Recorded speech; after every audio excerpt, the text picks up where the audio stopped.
Magandang araw! Welcome once again sa nag-aagaw buhay kong channel. Char!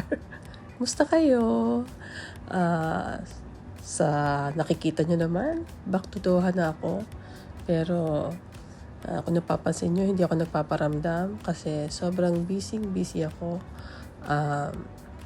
Pagkarating namin nung, kailan ba yun? July 31. Wala akong ginawa kundi maglinis ng kalat ng bahay namin kasi naglipat ang aking habibi. So, kami lahat ang for the whole week, nag-ayos kami ng mga gamit.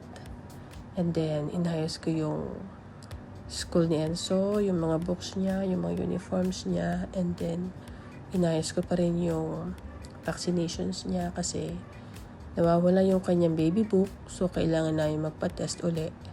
At kailangan ulit niyang magpabakuna para meron siyang record dito kasi kailangan na sa school. So yun ang pinagkakaabalahan ko.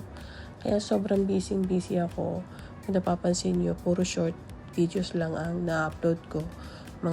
Minsan mga walang kwenta. Ano mo yun? Yung kapag-upload lang.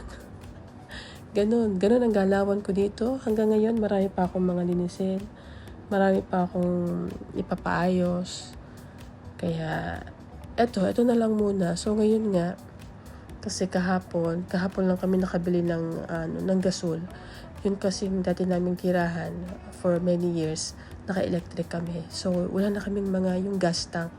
So, ngayon, itong nilipatan namin, gasol lang kailangan para makapagluto ka. Kaya, kailangan namin bumili. Kasi kahapon lang naayos ni Habibi yung gasol. So, ngayon, papunta kami city center kasi mag-grocery kami. Kasi wala kaming makain. Puro kami takeaway. Yan, gastos. So, ngayon, mag-grocery kami sa Carrefour. Ayun, ganun lang. At bibili ng mga anik-anik ba?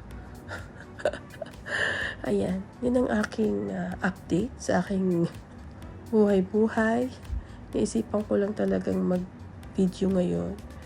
Kasi wala talaga akong lutang-lutang talaga ako. Wala akong maisip na i-upload. Although, ang daming dapat i-upload. Kaya lang, hindi ko siya magawa. Kasi pag may makikita ako sa loob ng bahay ko, ay, kailangan ko itong ayusin.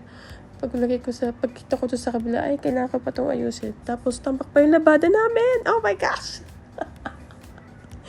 Hindi ko na alam ang gagawin ko.